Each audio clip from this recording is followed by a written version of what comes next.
Hi hello, आपके अपने channel exam नी दीवा पे मोस्ट वेलकम है। अगर आप आने वाले 2026 में झारखंड के एग्जाम्स निकालना चाहते हो, जीपीएससी, जेएसएससी या कोई भी एग्जाम्स, तो झारखंड जीके का अच्छा होना बहुत इंपॉर्टेंट हो जाती है।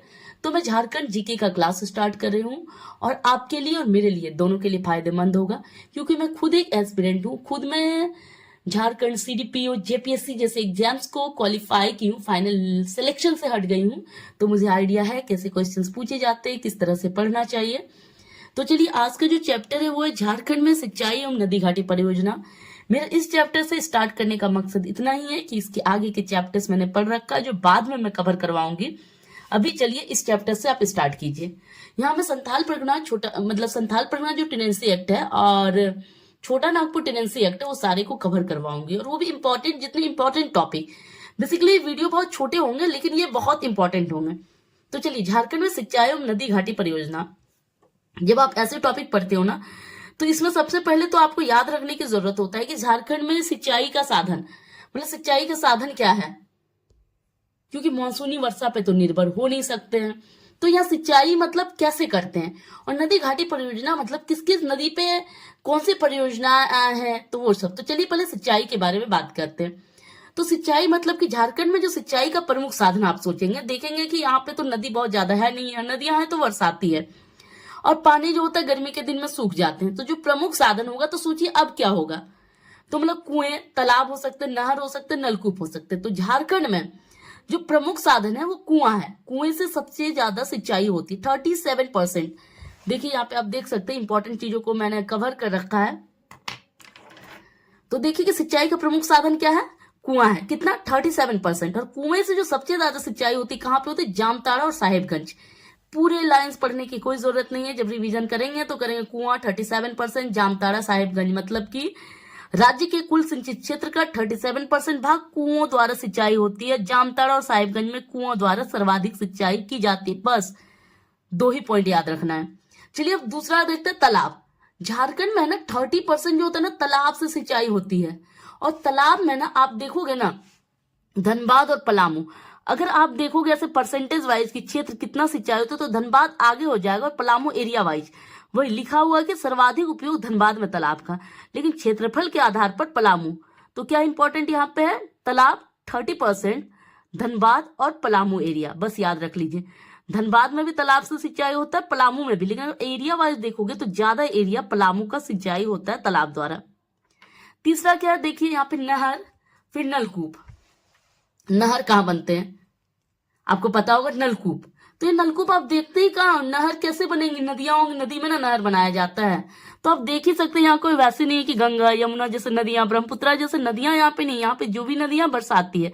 तो नहर से आप देखो मात्र 2% सिंचाई होती है, सिर्फ और सिर्फ 2%, और नलकूप से 7%। तो आपको क्या याद रखने की जरूरत है, पूर्वी सिंहभूम और सिमडेगा मैंने यहाँ पे लिखा है। क्यों लिखा है, क्योंकि जो पूर्वी सिंहभूम है वहां पे सर्वाधिक सिंचाई नहर द्वारा होती है, और सिमडेगा क्षेत्रफल से देखिएगा तो सिमडेगा आगे आ जाएगा। क्षेत्रफल से एग्जाम में पूछा जाए तो आप सिमडेगा लिखना, लेकिन अगर पूछा सर्वाधिक सिंचाई तो कहा, इसमें पूर्वी सिंहभूम में। अब चलिए कि तीसरा चौथा आता है नलकूप। नलकूप द्वारा जो सिंचाई होता है झारखंड में वो 7% होता है। और साहेबगंज और पलामू, यहां भी मैंने 2 लिखा है। तो वही सब लिखा कि झारखंड की संरचना पठारी व चट्टानी होने के कारण यहाँ नलकूप द्वारा कम सिंचाई की जाती है। तो ये सब उतना प्री पॉइंट ऑफ व्यू से आपको इतना याद ही नहीं रखना है। बस 7% साहेबगंज पलामू, मतलब राज्य का कुल सिंचित क्षेत्र का लगभग 7% भाग पर नलकूप द्वारा सिंचाई की जाती है, और साहेबगंज में नलकूप द्वारा सबसे ज्यादा सिंचाई की जाती है।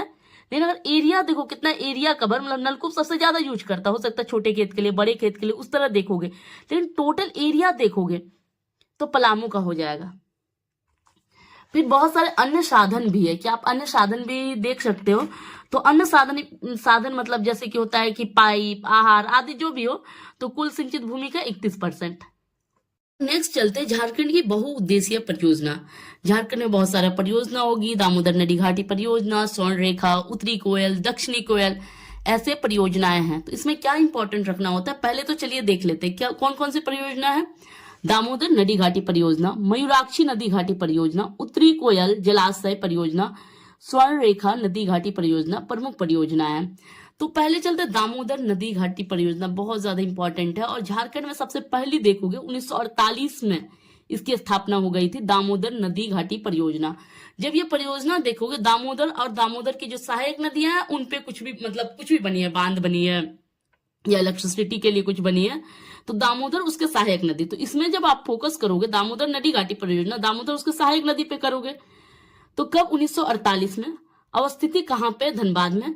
और ये जो कौन सा इसमें सहायक देश है पता है? USA, United states of America. और बहुत बार एग्जाम्स में ऐसा पूछा गया, दामोदर नदी घाटी परियोजना जो है टेनेसी नदी घाटी परियोजना के मतलब उसी के आधार पर बना है। और टेनेसी नदी घाटी परियोजना कहाँ पे? अमेरिका पे। तो अमेरिका में है, तो संयुक्त राज्य अमेरिका इसका सहायक देश है। और इसमें जो होता है कुल विद्युत उत्पादन क्षमता 2147.2 मेगावाट है। ये इतनी इंपॉर्टेंट नहीं है, लेकिन तो भी देख लीजिए इस परियोजना के अंतर्गत झारखंड में कुल विद्युत उत्पादन जो क्षमता है 2147 मेगावाट। याद रख सकते हैं 2150 के आसपास, 2150 के आसपास मेगावाट बिजली उत्पादन होती है इस परियोजना के तहत।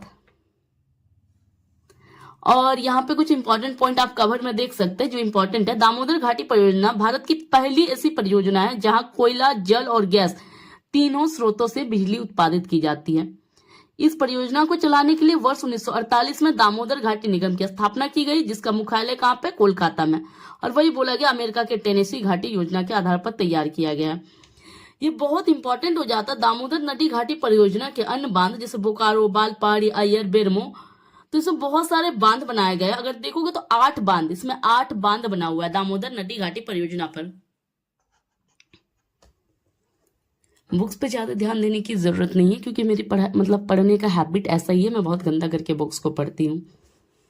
तो चलिए कि इस परियोजना के अंतर्गत जो है 8 बांध बनाए गए हैं। थोड़ी सी मेरी आवाजें भारी है क्योंकि सर्दी खांसी हो गई है, तबीयत खराब है। नेक्स्ट डे से वॉइस में थोड़ी क्लैरिटी मिलेगी।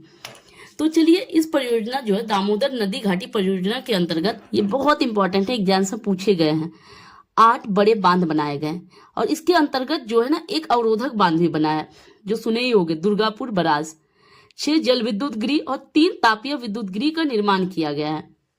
बनाए कितने बड़े बांध है? 8 बांध और एक अवरोधक, 6 जल विद्युत गृह, 3 तापीय विद्युत गृह। तो ये जो इसका जो 8 बांध है, इसमें 4 गो बांध के बारे में दिया गया है, लेकिन मैं आपको 8 के बारे में बनाती हूँ। 8 बड़े बांध कौन कौन है? इस पे जो 8 बड़े बांध है ना, 3 नदियों पे बनाया गया, एक बराकर, एक दामोदर और बोकारो कोनार, मतलब 4 नदी पे। जो बोकारो है, कोनार है, बराकर है, वो ना सहायक नदी है किसकी? दामोदर की। तो 3 जो है तिलैया बांध सुने होंगे, मैथन बांध और बाल पहाड़ी, कहाँ पे? बराकर में। तो आप रट लीजिए तिलैया, मैथन, बाल पहाड़ी, बराकर में। अय्यर बरमो पंचायत दामोदर नदी पे, अय्यर बरमो पंचायत बांध दामोदर नदी पर, बोकारो बांध बोकारो नदी पर और कोनार बांध कोनार नदी पर। यही 8 बड़े बांध बनाए गए हैं इस परियोजना के अंतर्गत। और जिसमें 4 जो बार-बार एग्जाम से पूछे जाते, इसी वजह से यहाँ पे दिया हुआ है, आप देख सकते हैं। कॉपी में नोट डाउन कर लीजिएगा, इसका प्रारंभ का तिथि याद कर लीजिएगा, कहाँ पे है याद कर लीजिएगा, कौन सी नदी पे, यहां तक ज्यादा इंपॉर्टेंट है। जल ग्रहण क्षेत्र उतना इंपॉर्टेंट नहीं है। दूसरा क्या यहाँ पे मैं रटने बोली थी, 6 जल विद्युत गृह। जो जल विद्युत गृह बनाए होंगे कहीं पे बांध, जहां पे बांध होगा, जहां पे पानी वहां पे ठहरा हुआ, मतलब पानी होगा, तो उससे बिजली भी तो उत्पादन कर सकता है। तो जल विद्युत, जल से विद्युत, तो वही जल विद्युत गृह जो 6 है, तो किसमें किसमें है? जो तिलैया बांध पढ़े थे ना, तो तिलैया पे 2 है, मैथन में 3 है, एक पंचायत पे बनाया गया है, मतलब 3 2 5 1 6। तिलैया में 2, मैथन में 3, पंचायत में 1। और मैंने क्या बोला? 3 तापीय विद्युत गृह। जो 3 तापीय विद्युत गृह है, थर्मल पावर प्लांट, वो कौन कौन बनाए गए हैं इसी परियोजना के अंतर्गत? Bokaro thermal power plant, Chandrapura thermal power plant और दुर्गापुर थर्मल पावर प्लांट। याद रख लीजिए, बोकारो, चंद्रपुरा और दुर्गापुर। और एक अवरोधक बांध जो है वो है दुर्गापुर बराज। तो क्या 8 बड़े बांध, 6 जल विद्युत गृह, 3 तापीय विद्युत, एक अवरोधक बांध। सबसे ज्यादा जो इंपॉर्टेंट है यहाँ पे दामोदर नदी घाटी परियोजना बहुत इंपॉर्टेंट है, हर पॉइंट को याद कर लीजिएगा। चलिए नेक्स्ट जो चलते हैं वो चलते हैं मयूराक्षी परियोजना।